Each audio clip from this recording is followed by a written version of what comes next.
Welcome to Real Fit, a podcast featuring real conversations with real women athletes. I'm your host, Pam Moore. I'm a freelance writer, body positive health coach, certified personal trainer, and a mom of two. And like you, I don't have time for bullshit.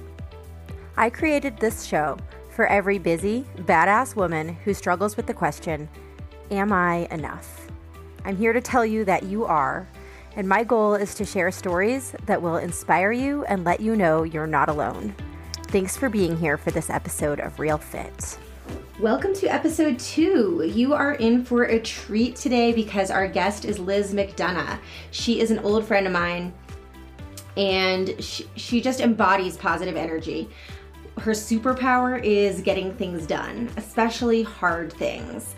She earned a bachelor's degree in ceramic engineering along with an MBA, and after college she became certified in personal training, health coaching, TRX training, and training for warriors. And Liz is a warrior. She is the single mom of 2 amazing boys and loves anything that involves being outdoors. Her favorite sports are biking, including road biking and mountain biking, running, hiking, climbing, skiing, and snowshoeing. Liz's passions are obviously exercise in the outdoors, along with adventure and sports and travel with her boys. She also enjoys healthy cooking, spending time with her family, and reading. Every time I talk to Liz, she is recommending a new book to me, usually in the personal development arena. And if there's anything you should know about Liz, is that she is always trying to become a better person.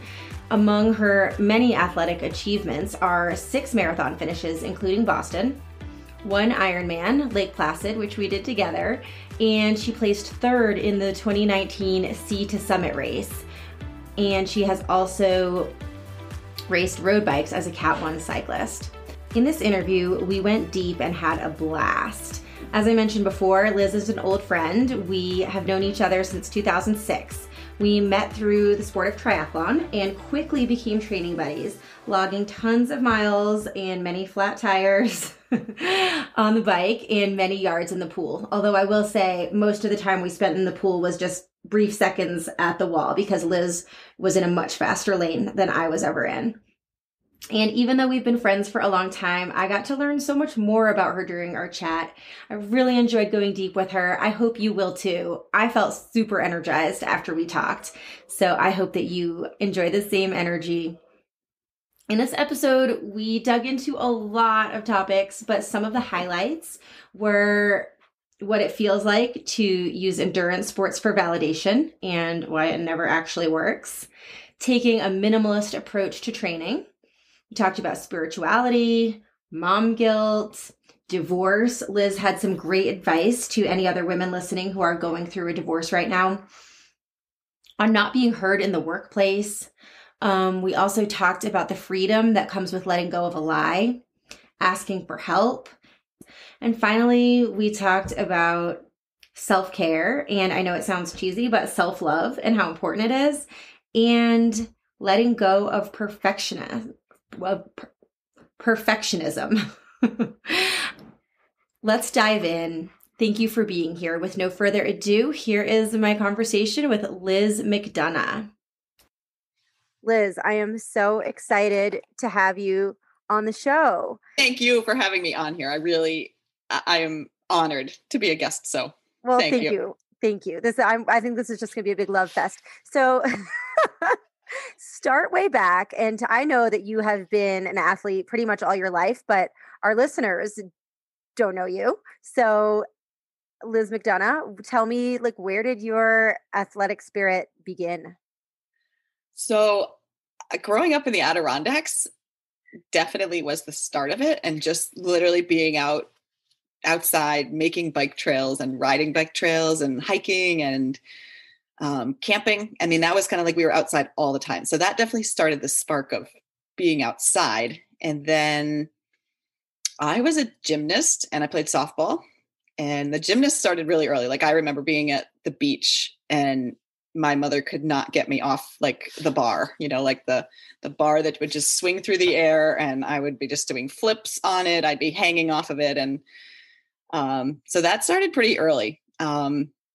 And then I was a gymnast all through high school, and same with softball, and softball went into college. And then after that, it kind of turned into like you go to college and played softball, but started running and just started doing a little bit of everything. And then when you graduate, it was like, okay, what do I do now? And that's really when I started running, because I used it as a way to meet other people. So I Okay. literally, any new town, I moved to a new place and got a job out of college. And that's how I met people. I joined a running club. Yeah. Where were you right out of college?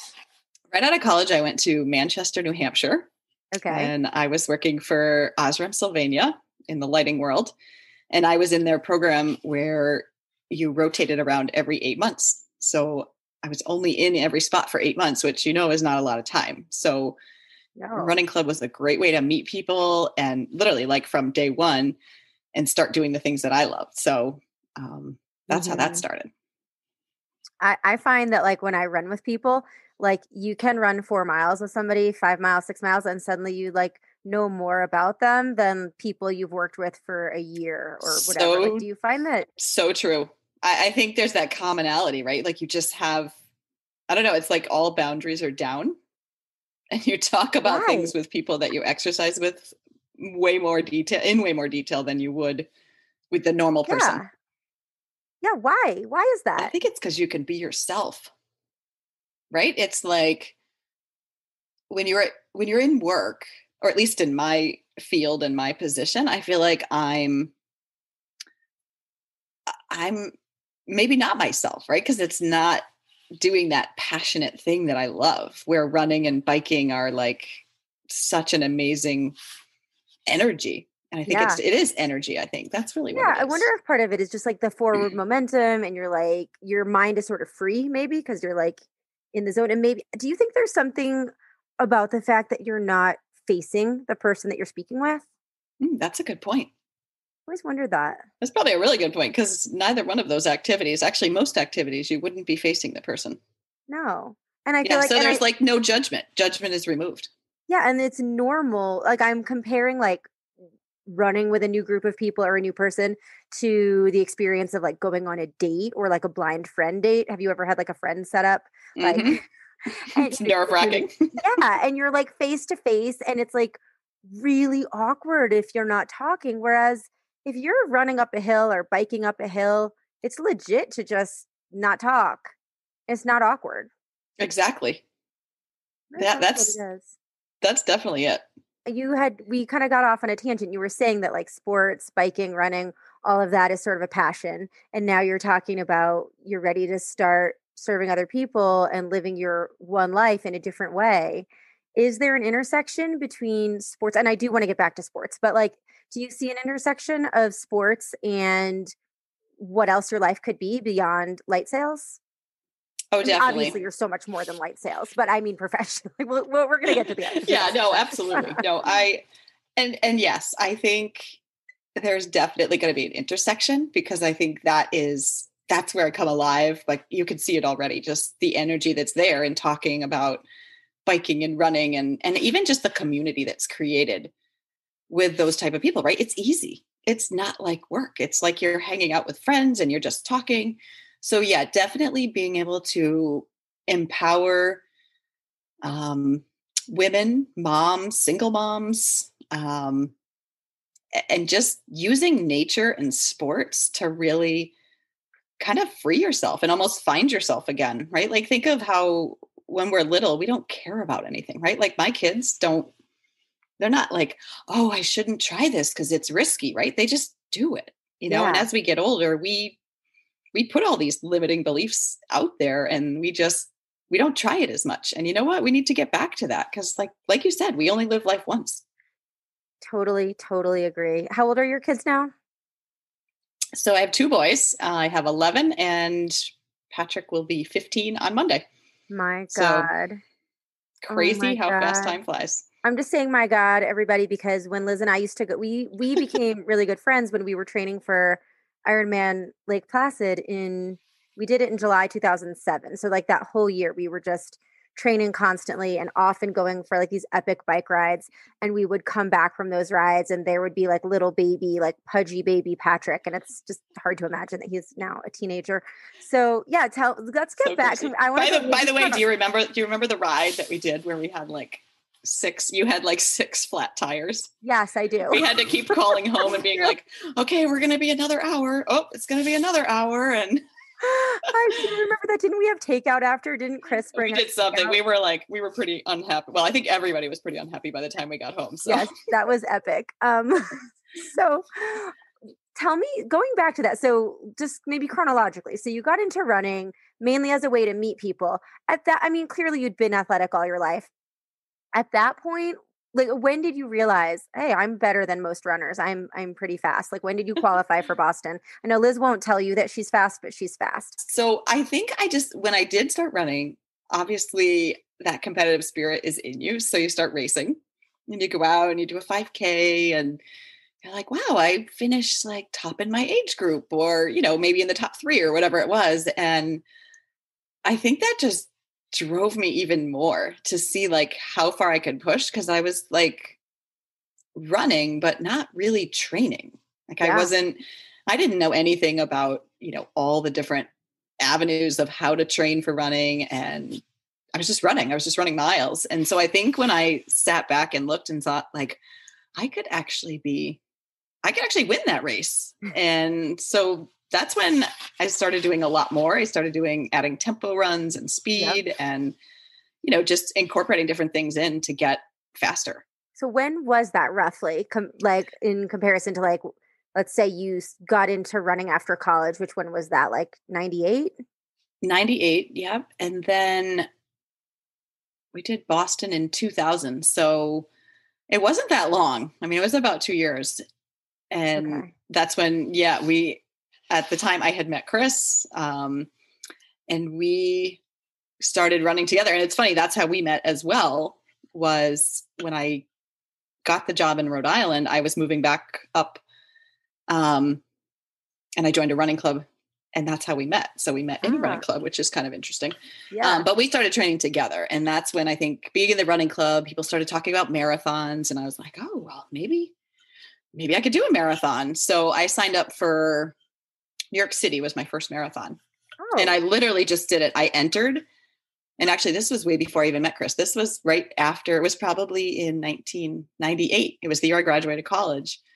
And I said, I'm just going to enter New York. It's a lottery. Like, we'll see if I get in. Like the chances are so small. And literally I got in and then was thinking, oh no, now I have to train for this. So that was the start.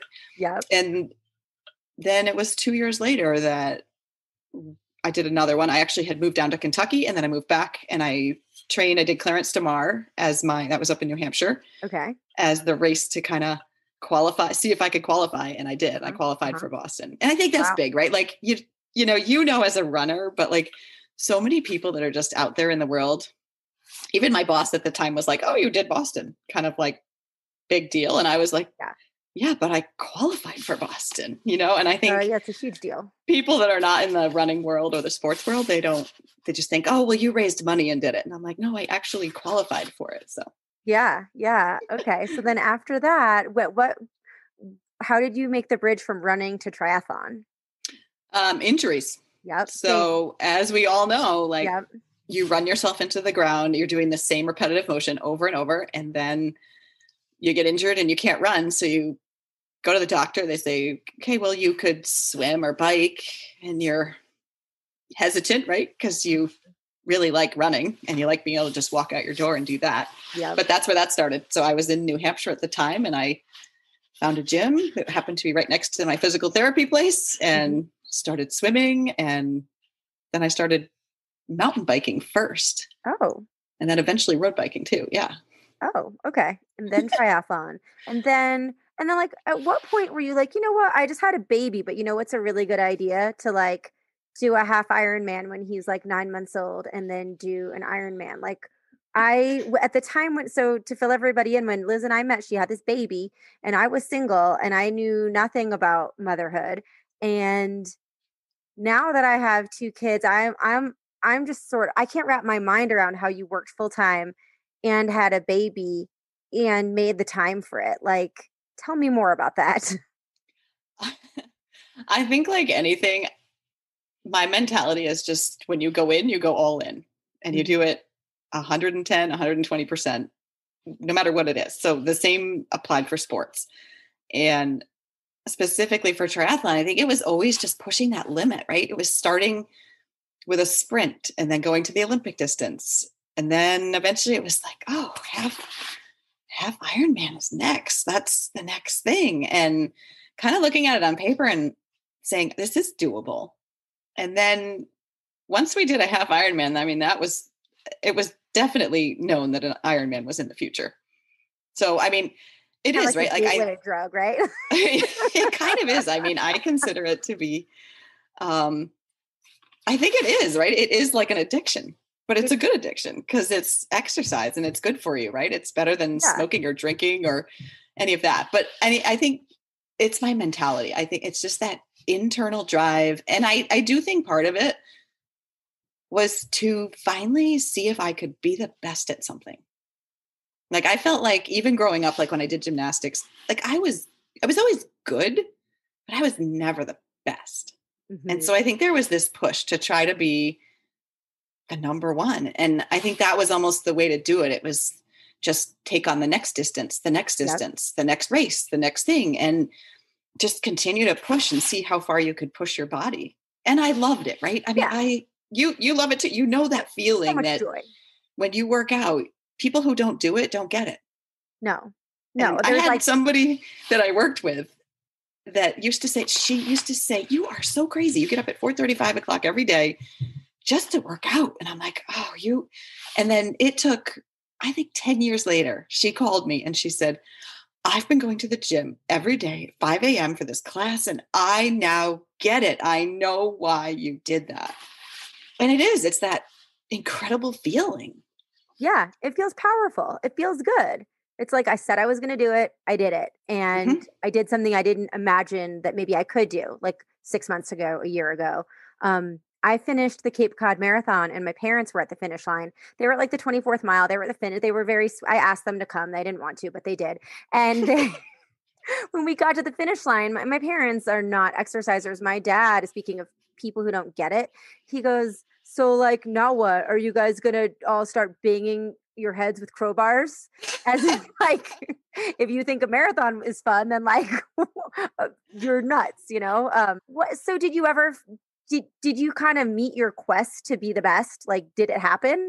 I don't know. It's really interesting because with the Ironman, and as you know, we trained, I personally think we overtrained for Lake Placid. We had a great coach, but we were very strict. It was like if the training log said that today was going to be a 50-mile ride followed by a 10-mile run, like we did it. There was no like, I don't know. We just continued to do and do and do. I mean, I had trained so hard that I injured myself, right? My back was extremely messed up. I had a herniated disc and at no point was I going to not do the Ironman. So I did whatever it took. I know I had like, whatever it was, anti-inflammatory or pain, whatever they were.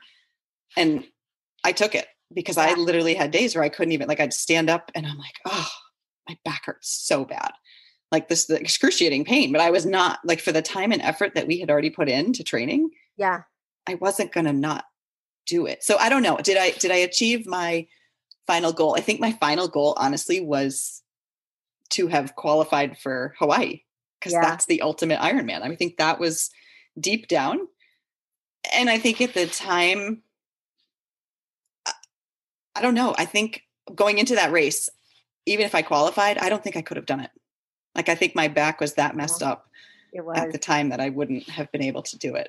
You still did quite well. What'd you do? Like 12 hours and something? Yeah. 12 hours, 11 minutes. Yeah. That's remarkable for like your first Ironman and all the pain that you were in. What was Chris saying at the time? And what was our coach saying at the time?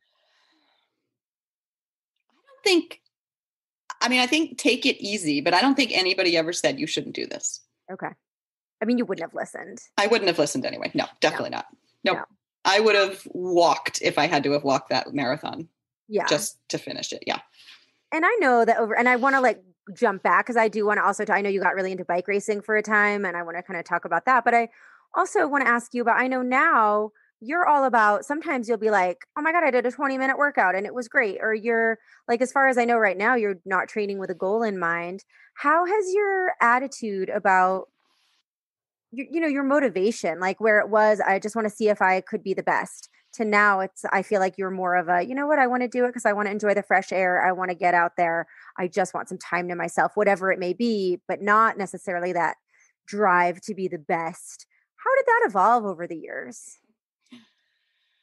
I think it's a lot of things, but I think the main thing is after having so many injuries. I mean, my back was big. Like I didn't run for, I want to say almost 2 years, and I didn't really bike. So all I did was swim. Wow. And I think that was one.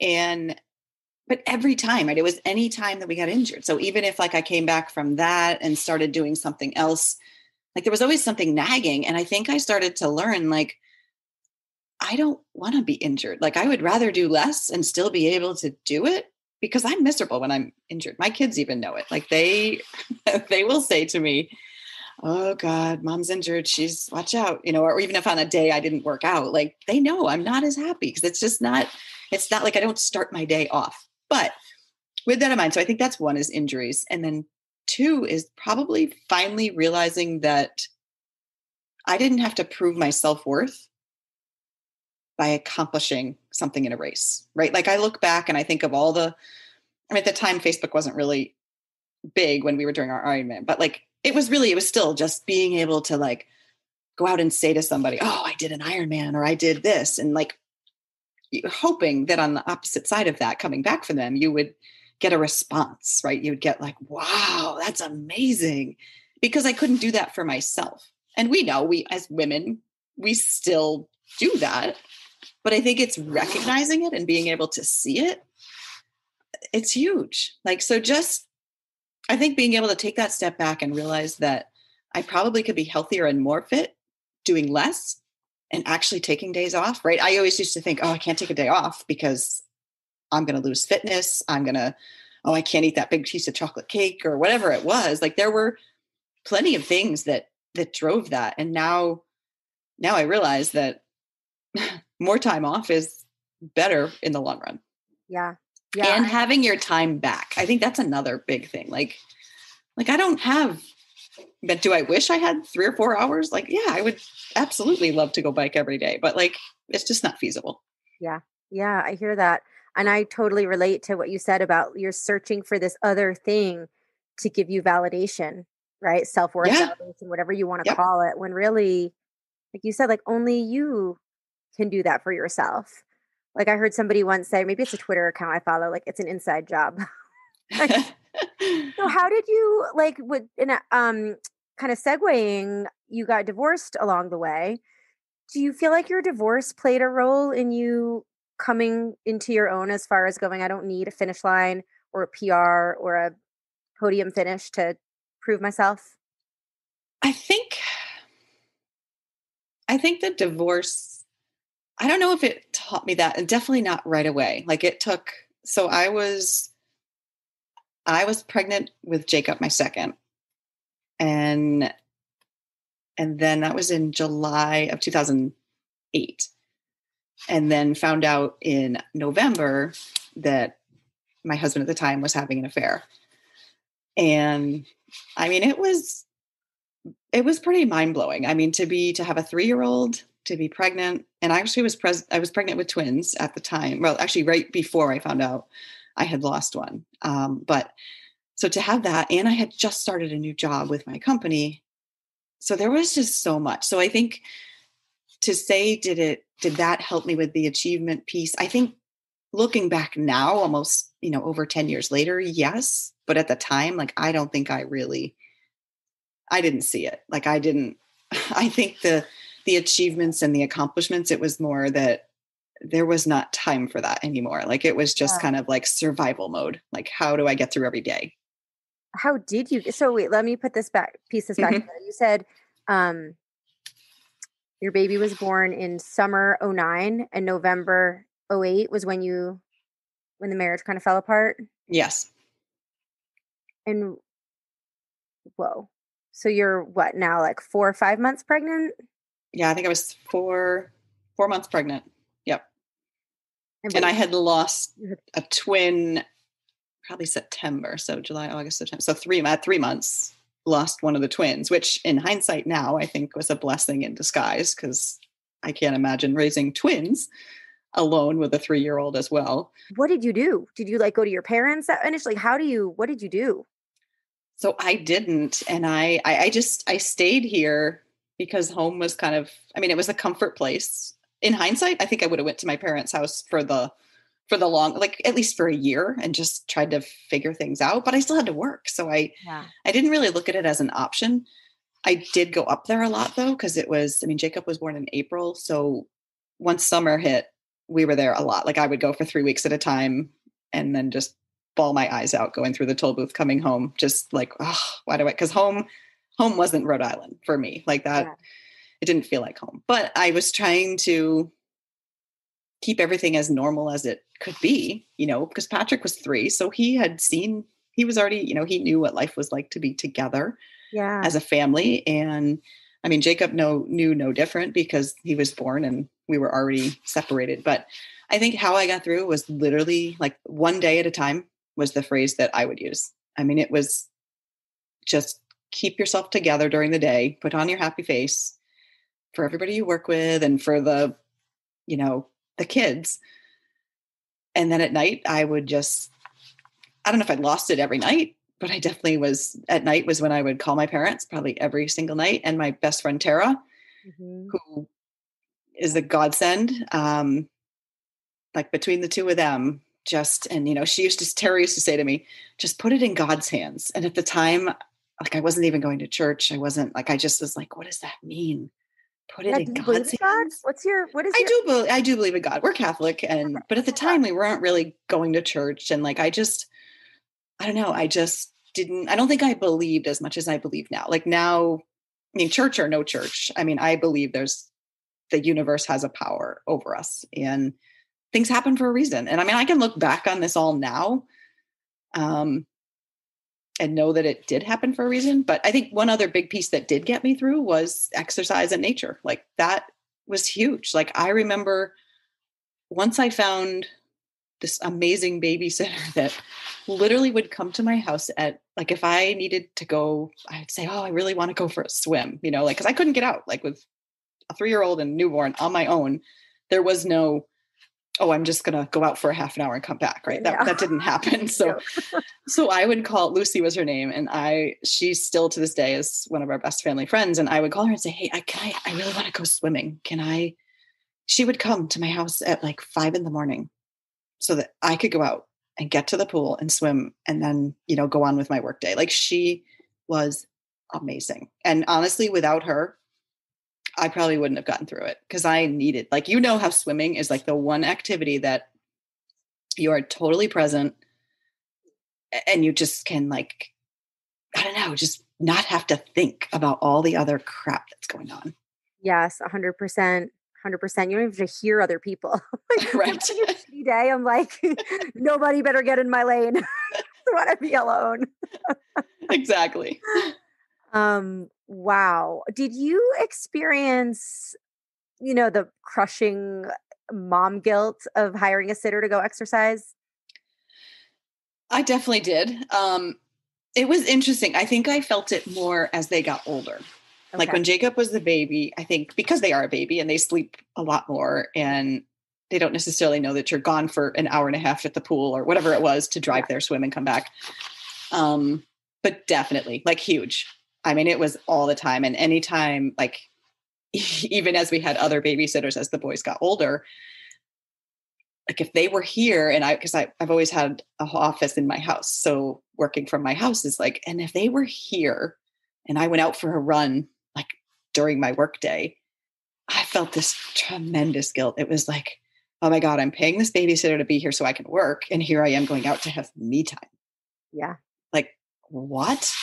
I mean, and because I think some of them maybe didn't understand it, but I think it was more me. It was more me thinking that they were going to judge me for doing that. I hear that. Now I could care less. Like, you can judge me all you want. I know I need my me time. Yes, I love it. I love it. Okay. What would you say to somebody who's in that situation now, going through a divorce with young kids? Like, what advice do you wish that somebody had had for you? I think to partner up with more women, either that are in that situation or just like have a community that you can reach out to and not feel bad about taking time for yourself and let yourself feel the feelings, right? Because I think still to this day, I mean, we're talking 11 years and I know that I haven't let myself feel all of it. Like I had a call, I have a friend who has gotten into doing some energy work and I did a call with her and I literally just did it as if I was meditating. Like I just closed my eyes and I just, as she did her back and forth with me, she said, "Oh, I'm, getting this particular thing." And I was like, "Oh, that's the divorce." And I just let go into it. And I literally, I just started bawling. Like it was so amazing, right? Because my counselor for 10 years has been trying to get me to cry it out or to and it just never happened. And so I think it's just really being vulnerable and letting yourself do that and realizing that like, hey, every day is not going to be a good day. And it's okay to say that it's not a good day. Like, I think we try to sugarcoat it, even myself, like, oh, let's be positive. Let's think positive. And that's great. But I don't think you can't tell yourself that when deep down you don't believe it. I Like when you're hurting and you're struggling. completely relate to that. I felt that so much when I don't know how much we were in touch after my second child was born. I had Bell's palsy, which listeners, that's when half your face is paralyzed essentially. And mine never fully recovered, but it mostly recovered. But in the very beginning, I looked like I had a stroke. Like it was bad. And I felt bad. And on top of, having a baby who, because of being a baby, is not a good sleeper, having a toddler, I felt like shit. I felt really bad. And I felt, to your point of like, it's okay to just not feel good. I made myself, I think, feel worse because I told myself, this isn't that bad. Some people have it worse than me. I'd go in these like Bell's palsy Facebook groups and people would be like, I have ear pain, I have a headache, I have debilitating migraines that I never had before. And I was like, oh shit, like I don't have those things. People being like, I have to wear an eye patch at night because my eye won't close by itself. And I'm like, oh, I can still blink. I was like, well, I need to buck up. It's just a vanity thing. Like my face was still pretty functional. And I wouldn't let myself really just sink into feeling bad. And like my therapist is like, you're never gonna really process the feeling unless you let yourself feel it. Oh, 100%. I think just as women, right, we try to be strong and we think it's like a weakness if we're not on our game for that particular day or that hour or whatever it is. And I think it's so backwards, right? It's so the opposite. And I mean, think about men. Like, my industry is completely male dominated. And whether it's showing how they feel or speaking up or like, they don't care. Like, they're going to say exactly what they feel and think, and they're going to say it out loud. And they don't care that you might be hurt by it or you might not like what they say. But as women, I know me in particular, and I'm not saying all women because I know some will speak their mind, but I know for me, like, that has had an effect on me. Like it has, like I've had that happen in very early in my career in meetings, like where I would say something, nobody heard it. And then my male counterpart would say the same thing, just in a little slightly different way. And it was, oh, that's a brilliant idea. And I think like we carry that stuff. So it's almost like it's that story that we create, right? Yeah. But it's not just a story create because it's getting It reinforced is by your exactly. experiences. It's real. Whatever. I've worked mainly in like female industries, like in healthcare as an OT. So I have not had that experience, but I've heard about it enough times to be like, okay, that's a legit thing that happens. That definitely happens. And what's interesting that I just read a really interesting article. I feel like it was in the Harvard Business Review, but I'm not sure if I can find it. I'll link to it in the show notes, but it was talking about how, and I realized I need to change some. I've done a presentation a few times on imposter syndrome. And the article says, imposter syndrome is important and it's good to know about, but don't gaslight people who really do experience like what you just experienced, or people of color in the workplace who are silenced and not listened to and whose ideas are not valued. When you say, oh, you just have imposter syndrome, you're kind of invalidating their experience. And I'm like, oh shit, next time I give that talk, I really need to update it because that's true. That's a really, really good point, right? Because think about our words are so powerful. And I think we don't even think about it. Like I listened to a podcast. It was on a Kathy Heller's podcast. I can't remember which episode, but they were talking about something similar. And the woman said she doesn't even like to use the word imposter because, right, it's that whole energy thing. And the more we even talk about being an imposter, it's like you're bringing that energy back to you. So you just like, you're going to start to see even more and more of it as you talk about it. I hear that. And I do believe that like what you focus on expands. But by the same token, if you really do feel insecure about a new venture, then what? Like, if I really feel like, oh my God, I want to launch this podcast, but oh my God, is it going to suck? Like, who am I hypothetically, of course. I feel like it is useful. Unless it like really paralyzes you. One of the things for me that helps me move forward is to express that to somebody that I trust. Like, oh my God, I'm freaking out. Like, have I done all the things? I don't have the energy to do it perfect. Oh my God, should I do it? Blah, blah, blah. And you need somebody to be like, no, just start. Right. And then I'm like, okay, I've expressed that I feel like an imposter. And now somebody has told me that I'm not. And now I can move on. So what about that? What do you think? I think there's validation to that. You need to talk it through for sure. Right. I mean, it's like anything. I think, and recognizing that you're talking about it in a way that's it's for growth. Yeah. Right? You're not talking about it in a way of, oh, this is going to completely set me back. Like, I mean, we've had so many talks about even this podcast, right? And yes. I know you're going to do it and you're going to rock it. Like it's going to be great because this is something that you're good at. Thank you. Well, and I think back to like, all the conversations that we've had and all the like insecurities that I've shared with you and vice versa. It's weird because in a way, like I'm a verbal processor, like I need to like talk things out. But at the end of the day, deep down, I think I'm getting to know this more as I get older. I already know what the path forward is. Like deep inside, I know. Do you feel that way too? So I think I know that there's a different path forward. I think I'm still in that need to just get started to get a little bit more clarity as to what that path is going to be and really fully 100% believe that path is doable. Totally. What role do you think God or the universe or the bigger power plays in you striking out on that new path, if any? But I think probably there is because you said you wouldn't. In striking out, meaning like heading down that path? Yeah, doing the scary thing. Like, making the assumption that the comfortable thing is to stay in lighting sales. And the uncomfortable thing would be to explore another path. I think the universe plays a huge role. And I am truly a believer that there is something else that I'm meant to be. Like, I just know deep down.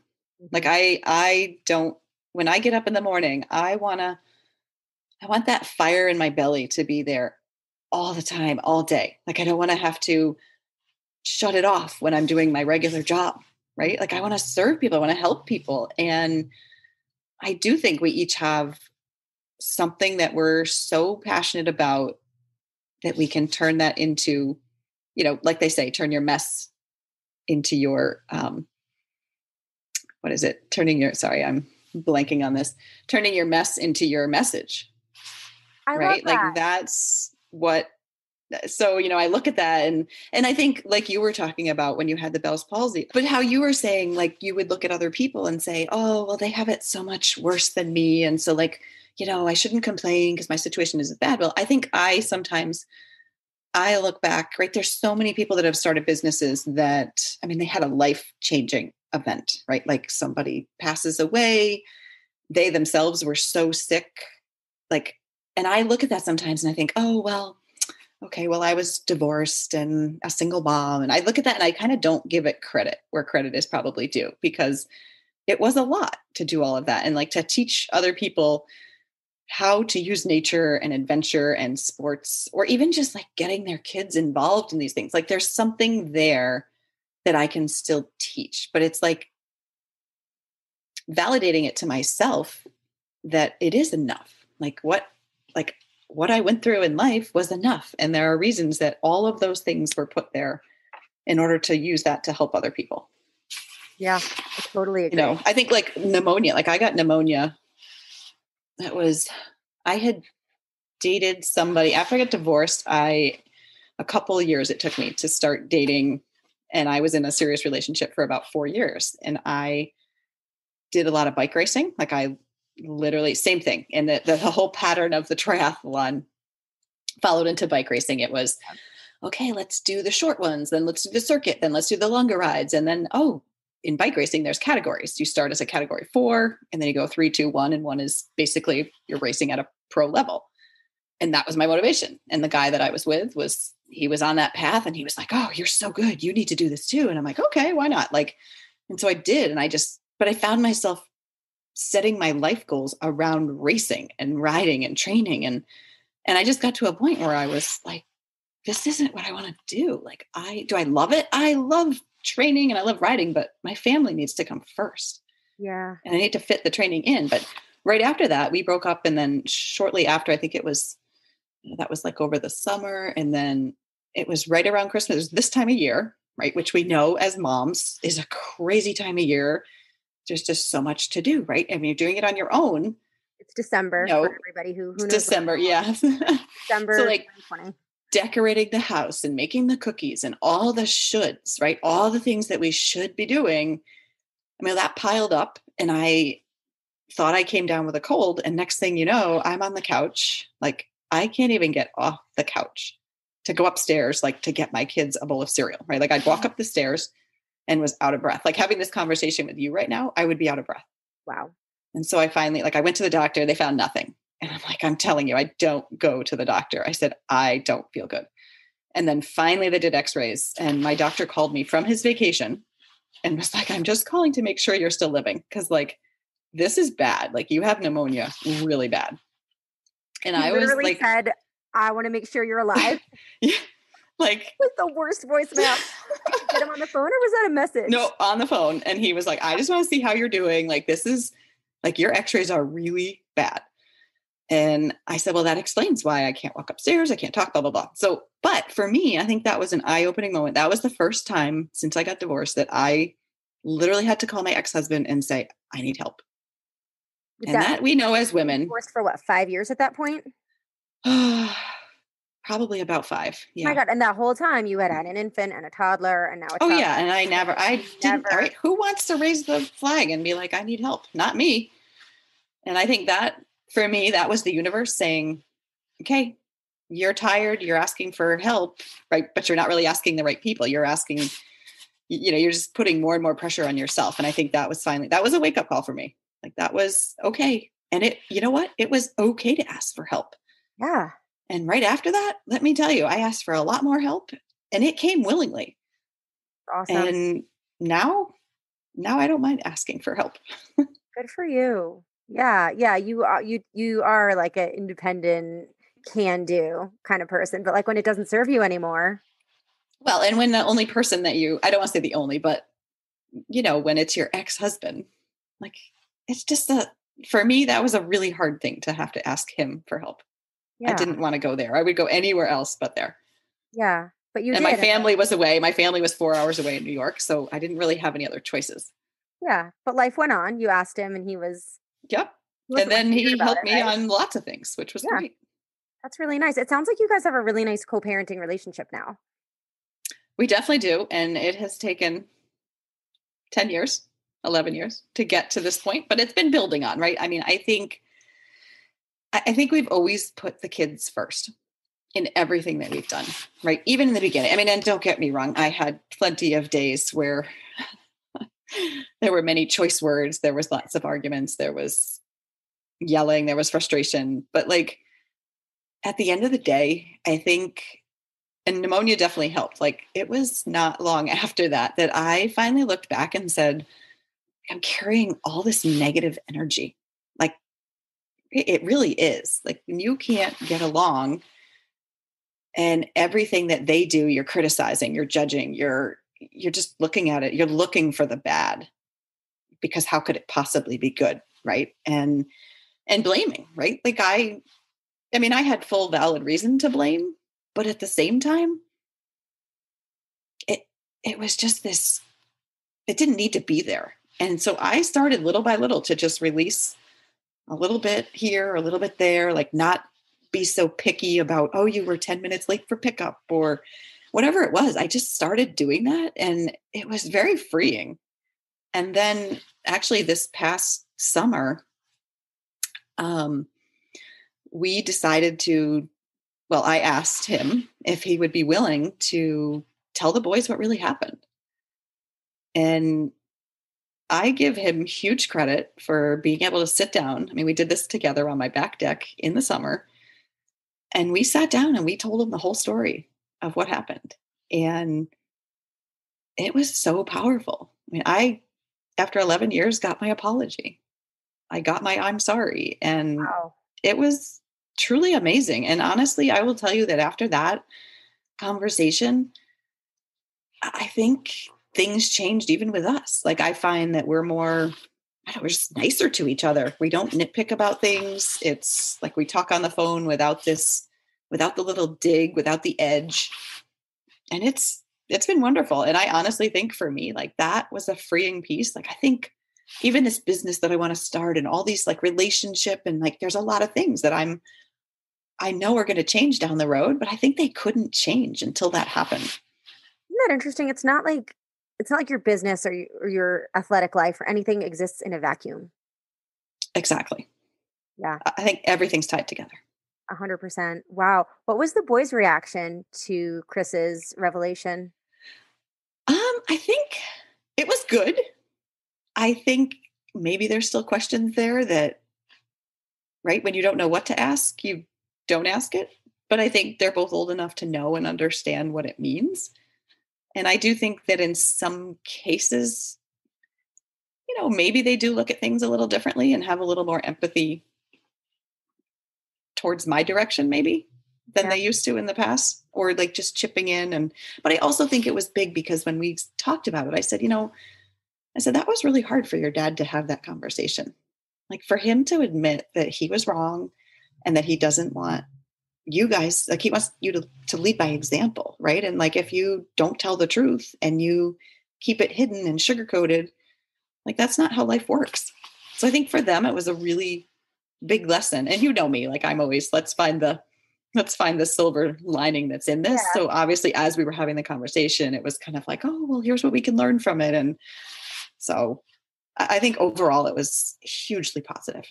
Do you think the boys felt a sense of relief? Like, even though they maybe didn't know that, do you ever listen to Danny Shapiro's podcast, Family Secrets? Mm-mm. Authors and regular people calling in and they share their stories. And she's always talking about this concept called the unthought known. And it's the thing that like in your soul, like in your cells, but you can't make yourself think it in your mind because it would be too real, or you cannot like cope with the discomfort of what it would mean if you actually acknowledged this truth.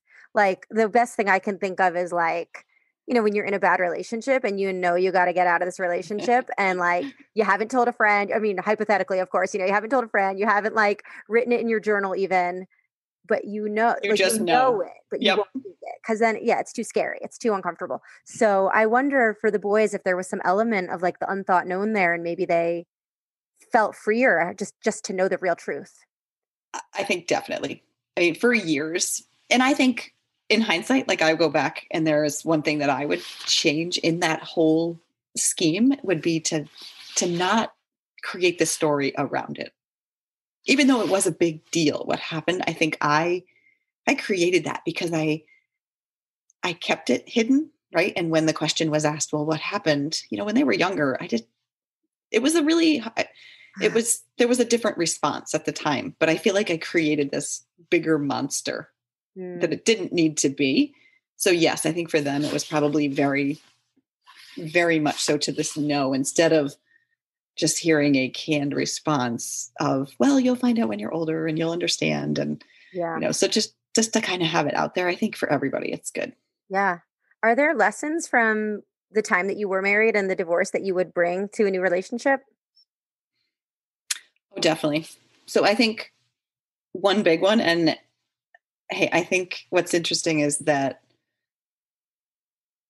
even though my marriage ended for the reasons that it ended, I mean, nobody's perfect, right? And if I go back and I go, okay, what were things that I could have done differently? I mean, looking back now, like perfectionism, okay, need to let that go, right? Like, Are you talking about expecting the perfection from yourself and from him, or just from oh your? yeah, both, Oh, both. And mainly a lot of it being from him and from things that we did or things around the house.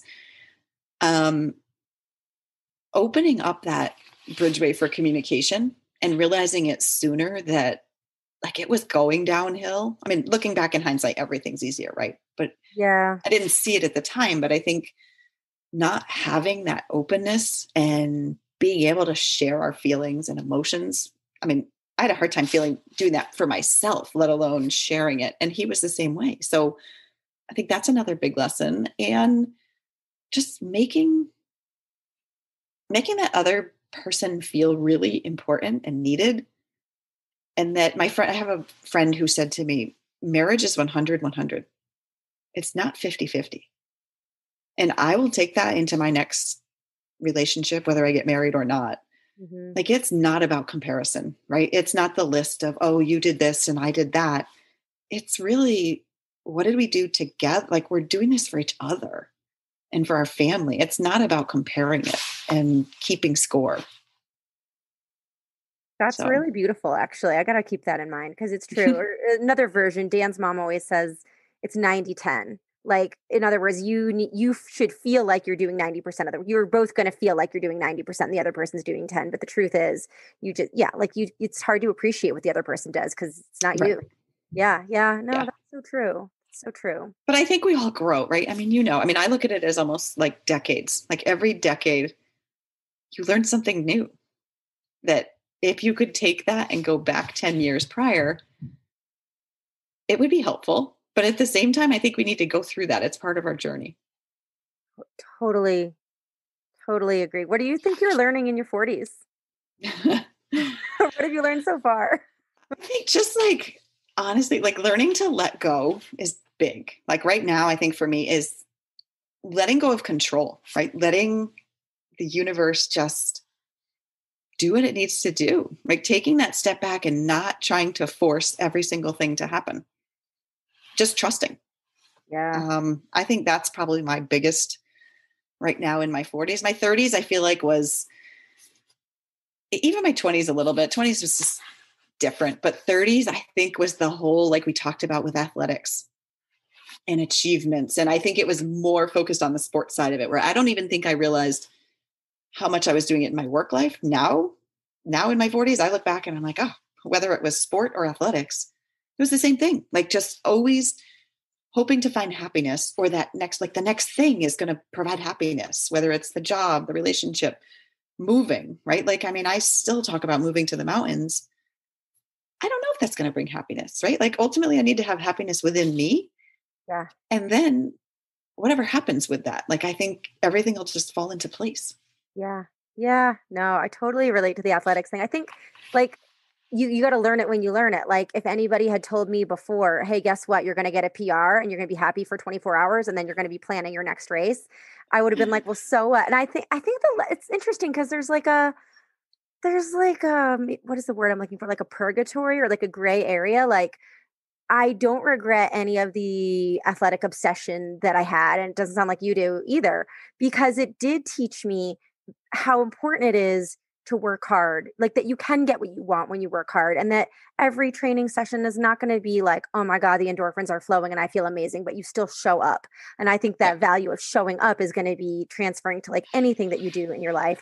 And the idea of like, hey, you can be uncomfortable and then you can be even more uncomfortable than you thought you could be, and you're going to be fine. Like, those are all lessons from sport that, like, unfortunately, it sort of blends in with the like, well, this is my identity and I just want to be better and better. And then that can go a little too far. But I still think it's worth it to have learned the lessons of, guess what? Like, you can do hard things. I agree 100%. I think anybody that, like, you can't just skip it. I think, can you learn about it? Absolutely. But if I go back, like, I've been doing personal development and listening to podcasts and reading books and doing all this for like probably a good 10 years, right? Yeah. Always like, how can I do it better? How can I do this? But like, if I took those same books that I read 10 years ago and listened to them or read them again, I guarantee the message would be so much clearer and I would get it. Like, even today, like, I think you would probably agree that so many of the books and podcasts and information that's out there, it really all is the same message. It's just twisted slightly differently based on whoever's story or who's telling it. Totally. Yes. I mean, it's like exact same conversation with a friend recently. We were like, kind of all comes back to like loving yourself and how freaking hard it is to do. And there's a million ways to say it. And maybe something will land differently depending on who's delivering it and how you hear it. But it's all the same. And yet at the same time, it's like you kind of can't hear it enough. Even as a single mom, I think for years, like Valentine's Day would come or your birthday. And like, when you don't have a significant other and you have expectations of what you think that day is going to look like, and then it doesn't happen, it's exhausting. It's like, oh, I didn't have flowers. I didn't have this. I didn't have that. And then you go down this negative spiral, which I hate doing. So a couple of years ago, I decided, screw it. Like, on Valentine's Day, I go out and I buy myself a dozen flowers, a dozen roses. Love it. And I buy chocolate, whatever it is. Like, and then on my birthday, and I've done this the last 2 years, I've taken my birthday off from work and I'll go have lunch with my friends. I'll go for a run. I'll go in the woods. I'll get a massage. Like, I will do everything that I want for me. And like, that's loving yourself. And I think it's just doing that and eventually getting to the point where we're not guilty doing it. I love it. I love it. Did I send you a copy of The Artist's Way? You're going to laugh. I literally have it. Yay! I literally have it right here. Have you gotten into it yet? No, I have, like, you know me, I have like a stack of books this big to read. It's all right. Wait till you get to the part where she's talking about the artist date. The artist, it's another way of saying honor yourself in that way. Like, let yourself play, let yourself have pleasure and do it. Just do it. And I'm like, oh my gosh, that's something that I need to do more of that. But she's basically like, you're never going to thrive unless you tap into what does it mean to you to have pleasure in your life and find it. And it doesn't have to be expensive. It doesn't have to be elaborate. It can be, like you said, just going for a walk in the woods or whatever, but make that time for yourself. You deserve it. You need it. Like, your soul craves it. Yeah. I agree 100%. Right. I think we talked about, it was back in early November. We had a weekend here that was 65 degrees and I went up to New Hampshire, went hiking. And I called my ex. I said, hey, and we can do this, which is great. This is another good reason we have such a great relationship. I said, hey, can you take the boys for the weekend? I'm going to go to New Hampshire and go hiking. And I hiked for 2 days and stayed over and had a nice dinner. And it was just me and the mountains for 2 days. And it was amazing. And I didn't come back. I didn't feel guilty. I just did it. And I think it's so powerful and we need to do more of that. Absolutely. Absolutely. All right. We haven't probably like stayed on the topic of like all the questions that I feel like we've gotten into. I think we covered a lot of stuff, but yeah, for sure. I'm so glad we did this. It's like, I've known you for so long and we talk a lot, but like, I love that we had the opportunity to like go deep. So I want to get into the quick set. Okay, Liz, what's your favorite meal? I'm going to go off a limb here. Favorite meal is dessert rather than a meal. How's Just that? any dessert? Anything chocolatey. Okay, anything chocolatey. Love it. Favorite book? Favorite book is The Go-Giver. And I can't think of that. Did you? Oh, I mean, this year. Yeah. I think it's and I know we're trying to do these quick, but I have to say that I think that book, it just translates to everything. Like, I am this online book is. So whether I'm in sales, the sales job that I'm in now or something else, it's all about serving. And that's what we want to do in this world, is serve people. Absolutely. So, favorite movie? Top Gun. Really? Can you tell I don't watch like any movies? I literally. No, that's a classic. What is your favorite vacation spot? Favorite vacation spot? I have to pick more than one just because I love traveling. New England would be Stowe, Vermont, or Franconia, New Hampshire. And outside of that would be Bend, Oregon or Lake Tahoe. Oh, nice. I love Tahoe. I haven't been to Bend yet. What's your pet peeve? Lying. Superpower?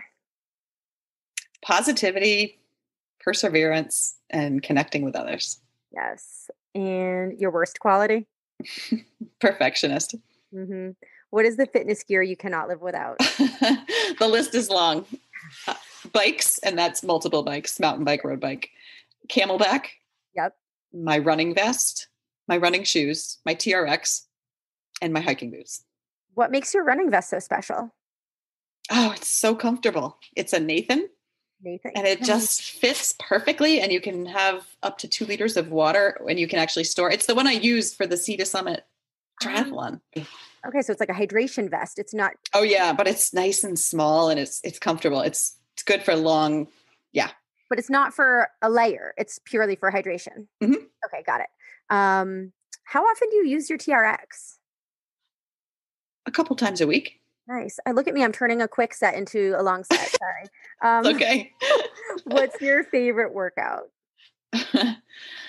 Probably doing a short, intense circuit and then going out for a run. So do you typically do your weight training or resistance training first and then run? Yep. Okay. Is there a reason behind that or is that just habit? I think it's just habit. And I think the other piece is like right in New England at this time of year, if I go out for my run and then I come in, it's freezing outside. So I have to be fully dressed in like pants and jacket and all of that versus just being in a t-shirt or a tank top inside. So it's easier to be like less clothes and then put a few layers on to go out. That totally makes sense. Are you still, I know you were a trainer at one point. Are you still a certified trainer? I am still a certified personal trainer and a health coach. Are you ACE certified? Yes. Okay. Same cool. as you, right? Yes, that's right. That's awesome. Well, one thing I know, I don't know what ACE would say, like in CrossFit, you always do the resistance training before you do the metabolic conditioning or whatever. And I've never really been sure what the rationale is, but I think it's so your muscles are fresh to lift as much as possible. You're saying do that first? Yeah, they always lift first. I think. Yeah, I actually would agree. I would agree with that. And I think it's a really good warm up for running because definitely as I get older, just running out the door, I mean, I can do it. Yeah. But it's way better if I do some kind of circuit beforehand. That makes sense. It kind of wakes things up, like your glutes and your core and all that. Mm-hmm. Okay. And what's the best advice you've ever received? Never burn any bridges. You never know one of my first bosses said that. Like you never know who you're going to work for or who you're going to encounter later down in life. So. And finally, well, I sort of asked you what advice would you give to yourself going through the divorce, but is there other more general advice that I don't want to be redundant. Definitely. No, there is. I have different things. Follow your dreams. Don't be afraid of whatever others think and speak up. Use your voice. Not to ambush you, but I didn't know you were going to say that. So I have a follow-up question, which you can decide not to answer if you like, but was there a specific dream that you had coming out of high school or college or at some point before your path was more cemented that you wish you would have acted on? There is. I actually was going to be a physical therapist. No kidding. So when I was a senior in high school, I went to different clinics. I went to a hospital and I went to a sports clinic and I shadowed a PT at each of those places for like a half a day. Yeah. And at the time, PT was not as big as it is today. Mm-hmm. And the person who worked in the hospital said, yeah, well, you kind of have to put in your time here first before you can really do the sports side of it. And I wish that I didn't listen to her because I would have followed that dream and I would have been a physical therapist. And I think it would have been a really cool path based on what I've done with my athletics and things like that. I actually was going to go back, right? So I think I was either pregnant with Patrick or a year after that. I looked into going back to URI. And at that time it was a master's program. Now it's a PhD program. I wouldn't go back to do it now. It's a DPT now. And this is what gets me about the field is like OT used to be a bachelor's and then PT was like, we're a master's. And then OT was like, fine, we're a master's too. Now PT moved to DPT. I don't know what OT is going to do.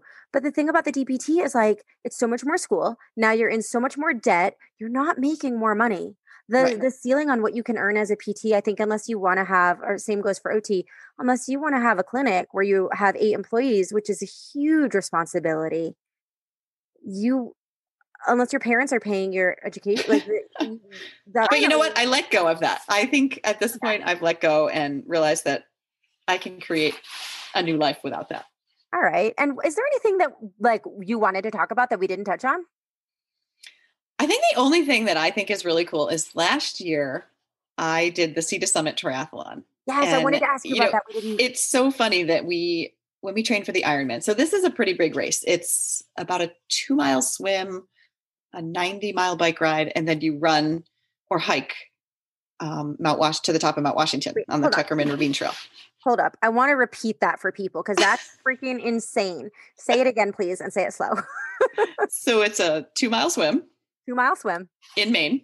In Maine, if you're listening and you've ever swam in Maine, I'll tell you what, my brother is freaking nuts. And when he was 6 and we went to Maine, he was the only person that would go in the water. No, it was in a river. It was in a river, so it wasn't quite as cold. And we got a warm day, so we were lucky. Maine River. Okay. And then we biked 90 miles. 90 from miles. Maine road to road biking. Road biking 90 miles.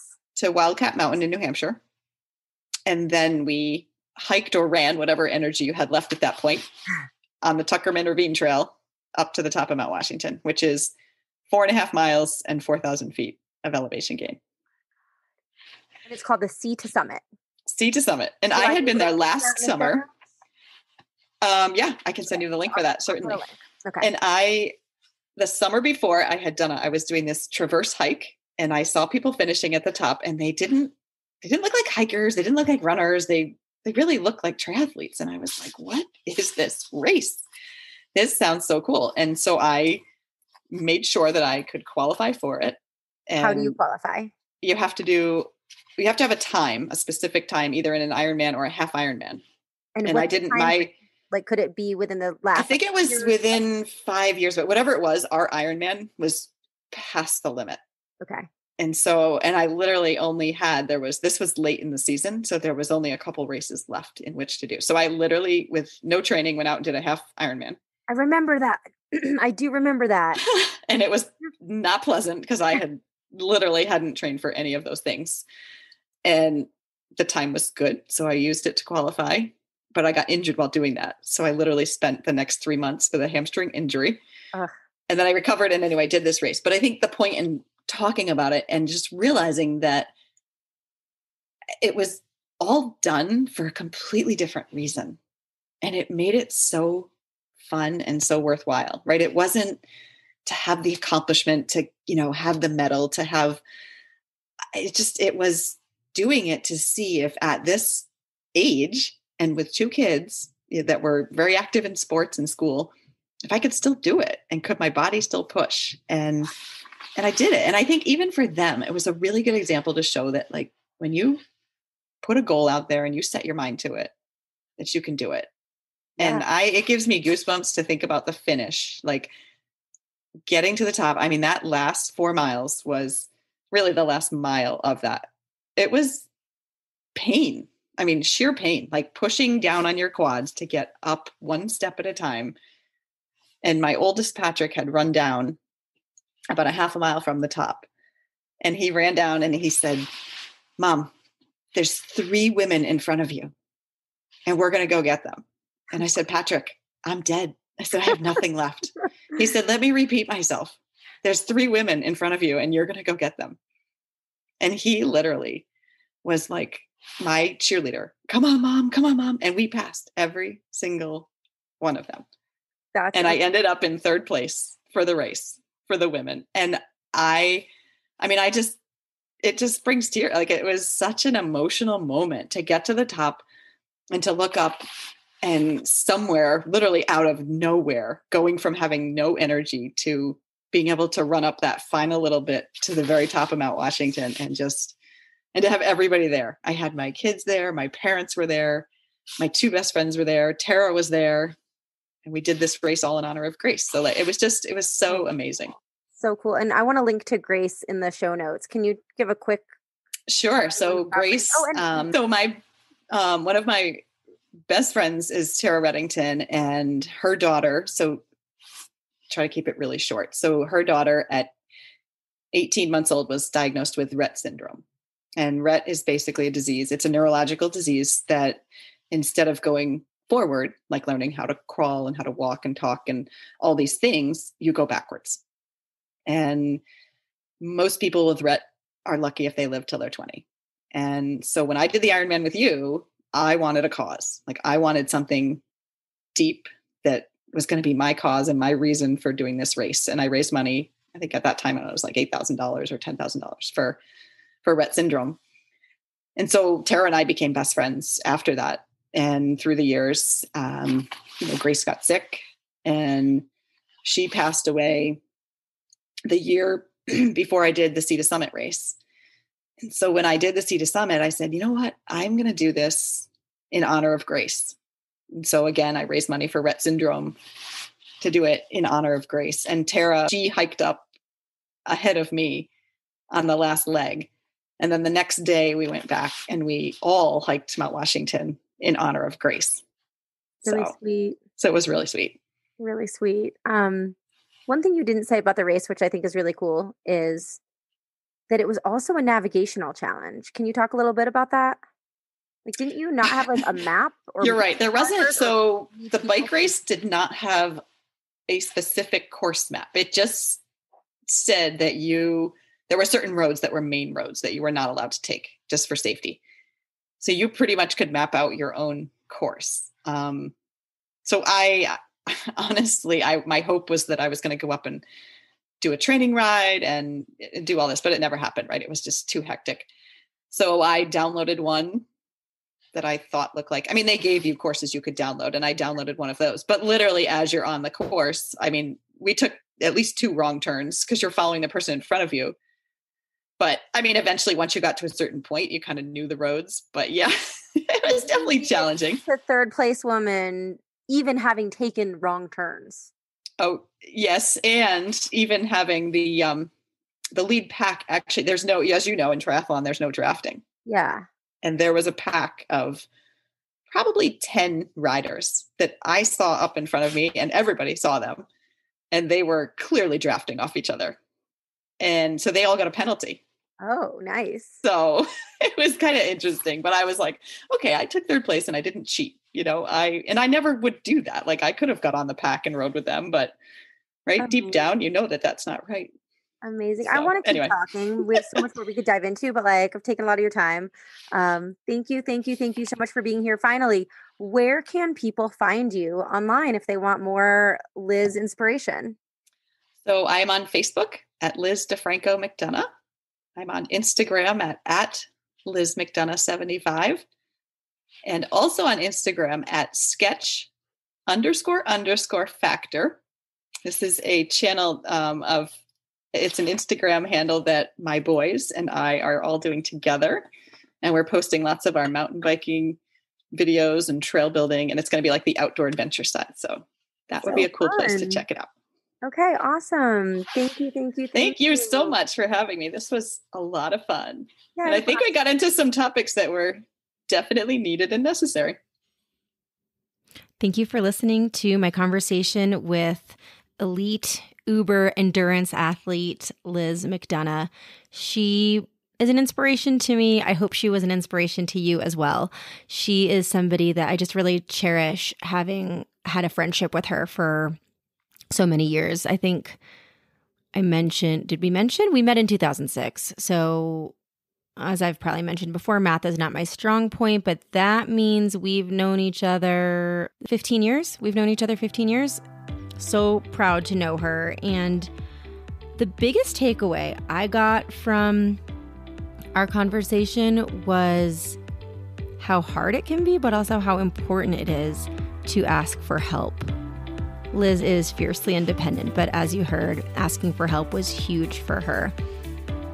I'd be curious to know what you take away from this episode. So if you want to shoot me a message, find me at pam@pam-more.com. You can shoot me a DM on Twitter or Instagram, but I will warn you, I don't have Instagram on my phone. So whether I get your DM quickly depends. I go on my browser sometimes. I just don't have a healthy relationship with Instagram. So I haven't found a way yet to keep it on my phone and not sort of get sucked into the vortex way more often than I would like. If you've made it all the way to the end of this episode, I really appreciate you listening to the whole thing. I really appreciate you being here. If you liked it, please tell a friend. You can also help more people find this show by rating it, reviewing it, subscribing on iTunes. And I want to give a shout out to some of the folks who have already left me a kind review. I have C. Snipes, who said, "I love Pam's no-nonsense approach to fitness, health, and social expectations. I know she has some great interviews and stories in the works, and I can't wait to hear them." Thank you, C. Snipes, for that. Also from L. Willie, who says she is eagerly awaiting the launch. She wrote, "As a woman in the fitness industry, we need more, quote, real fit, end quote, talk. I love Pam's energy and overall message. If more of us thought like her, we would put our reservations aside and truly believe we could do anything. We need just to believe in ourselves. Cannot wait to hear the interviews and be motivated by these refreshing women, sorry, there's like a typo situation, not a type, whatever. By these refreshing women and their stories." That's from L. Willie. Thank you. I'll read more of your sweet reviews in the future, but I just wanted to give a shout out to everybody who did rate and review and subscribe. You mean a lot to me. And as I mentioned, it's going to help more people find this. It's going to help me share the message that you are already enough. Till next time, keep it real. Bye-bye.